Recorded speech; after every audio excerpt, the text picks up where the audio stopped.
Assalamualaikum, halo adik-adik. Selamat berjumpa kembali dalam pelajaran fisika. Kata orang, fisika itu sulit. Benar nggak sih? Iya, sulit kalau sejak awal kita menganggapnya sulit dan tidak mau belajar. Tapi jika kita mau belajar, segalanya pasti mudah dipelajari. Nah, bersama Kakak Irma Lismayani, kali ini kita akan belajar fisika dengan materi termodinamika.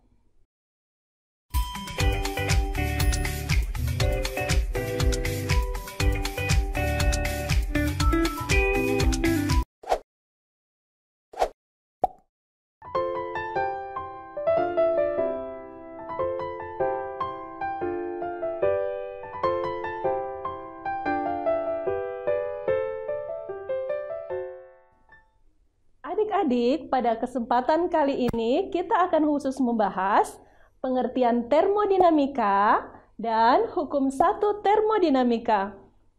Bagaimana adik-adik? Apakah kalian penasaran untuk mengetahuinya? Yuk kita pelajari bersama. Termodinamika adalah cabang fisika yang mempelajari hukum-hukum dasar tentang perpindahan energi dalam bentuk kalor dan usaha. Namun perpindahan energi ini memiliki perbedaan, yaitu energi berpindah dalam bentuk kalor ketika terjadi perbedaan temperatur. Sedangkan perpindahan dalam bentuk usaha atau kerja tidak tergantung pada perbedaan temperatur. Jadi secara singkat dapat dikatakan termodinamika adalah studi tentang kalor yang berpindah. Dalam termodinamika ada dua istilah yang perlu adik-adik ketahui. Yang pertama sistem dan yang kedua lingkungan. Sistem adalah suatu benda atau keadaan yang menjadi objek pengamatan kita. Sedangkan lingkungan merupakan segala sesuatu di luar sistem yang dapat mempengaruhi keadaan sistem secara langsung. Contohnya, di dalam ruangan ini ada banyak sekali udara. Sehingga kakak dapat katakan udara yang berada di dalam ruangan ini disebut sebagai sistem. Sedangkan udara yang berada di luar dari ruangan ini atau cahaya matahari yang ada di luar ruangan dapat dikatakan sebagai lingkungan. Bagaimana adik-adik? Apakah kalian sudah bisa pahami tentang sistem dan lingkungan? Nah, selanjutnya kakak akan membahas hukum 1 termodinamika. Sebelumnya kakak ingin bertanya, pernahkah adik-adik masak air? Pasti pernah dong ya. Pada saat kalian masak air tanpa kalian sadari, berarti kalian sudah mengamati peristiwa yang berkaitan dengan hukum 1 termodinamika. Pada saat kalian masak air, berarti air yang berada di dalam panci atau teko yang kita amati itu disebut sebagai sistem. Sedangkan pemanas yang kalian gunakan, kemudian suhu, dapur, itu bisa dikatakan sebagai lingkungan. Adik-adik, pada saat kalian memasak air, artinya kalian menambahkan energi kalor terhadap air atau sistem. Beberapa saat kemudian, air menjadi matang. Nah, menurut ilmu termodinamika, berarti energi dalam air tersebut meningkat. Kalau adik-adik perhatikan, tutup teko juga bergerak-gerak. Nah, dalam ilmu termodinamika dikatakan air tersebut melakukan usaha. Inilah yang disebut hukum 1 termodinamika. Hukum 1 termodinamika mengatakan bahwa jika kita memberikan kalor pada suatu sistem, maka kalor tersebut dapat digunakan untuk melakukan kerja atau usaha dan digunakan untuk mengubah energi dalamnya. Atau secara matematis, hukum 1 termodinamika dapat dituliskan Q sama dengan delta U ditambah W, di mana Q adalah kalor yang satuannya adalah kalori, kemudian delta U adalah perubahan energi dalam, di mana setiap benda atau materi memiliki energi dalam, dan W adalah usaha. Adik-adik, rumus hukum 1 termodinamika ini dapat diartikan bahwa kalor yang dihasilkan itu berasal dari usaha dan perubahan energi dalam. Jadi, dengan adanya usaha, dengan adanya perubahan energi dalam, maka timbullah kalor. Secara matematis, kalor yang dihasilkan harus sama dengan perubahan energi dalam dan usahanya.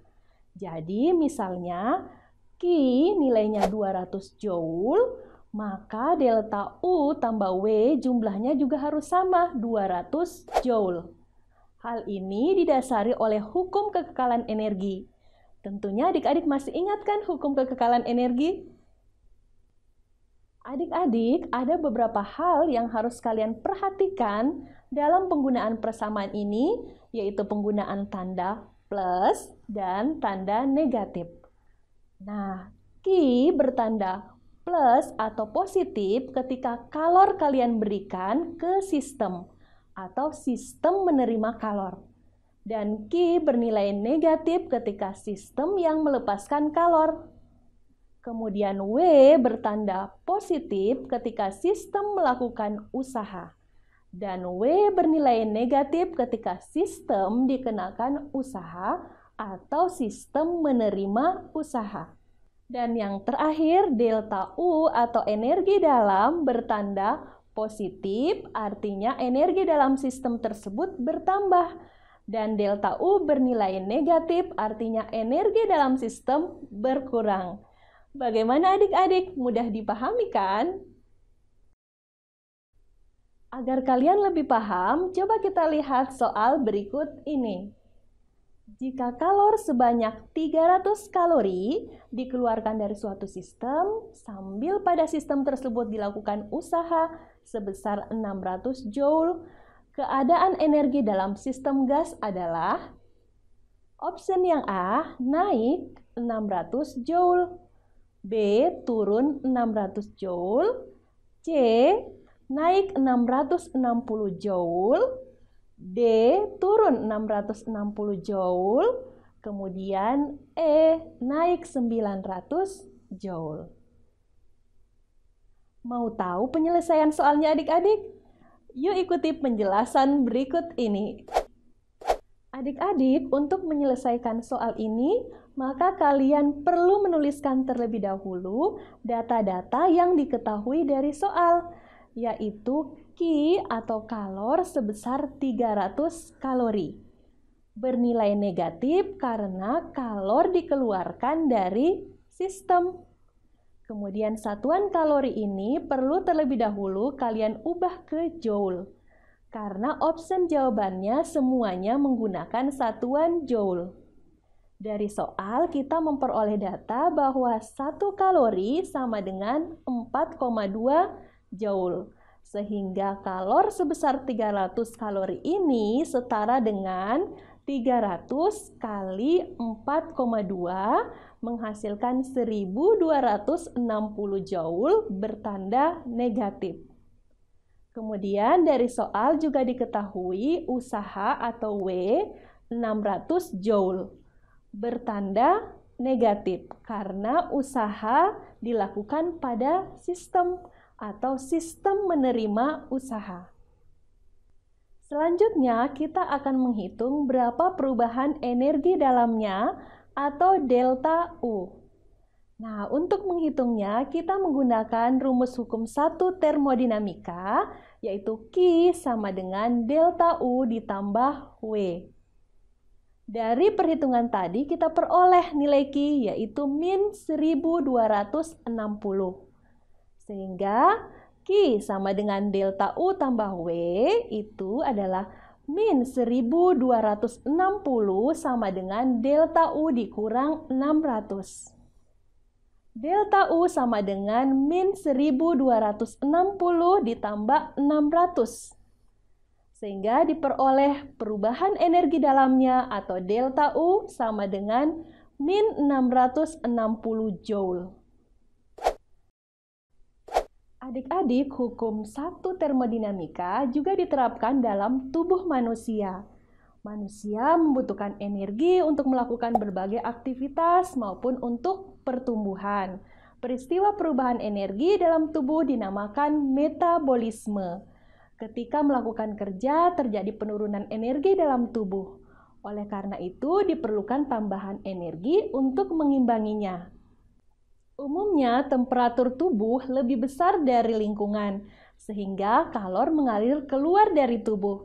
Pada siang hari, kondisinya panas. Pada saat panas, manusia kehilangan energi. Akibatnya, kalor dalam tubuh lebih rendah dibandingkan kalor lingkungan. Biasanya, langkah manusia untuk menstabilkannya adalah berteduh di bawah pohon, memakai topi, ataupun menggunakan payung. Nah, adanya kerja, energi, dan kalor merupakan konsep dasar dari hukum 1 termodinamika. Adik-adik, demikianlah penjelasan kakak tentang termodinamika, khususnya hukum 1 termodinamika. Hukum ini bisa kalian terapkan juga dalam kehidupan sehari-hari. Misalnya kalian punya usaha untuk berjuang dan belajar. Energi dalamnya siapa? Diri kalian sendiri. Maka timbullah kalor, yaitu hasilnya apa? Sama dengan hidup kita, pada saat kita melakukan usaha, ada energi dari dalam, maka mimpi kita insya Allah semua akan tercapai. Sebagai penutup, semoga video ini bermanfaat untuk adik-adik semua. Sampai berjumpa kembali pada materi yang berbeda. Terus semangat belajar. Wassalamualaikum warahmatullahi wabarakatuh.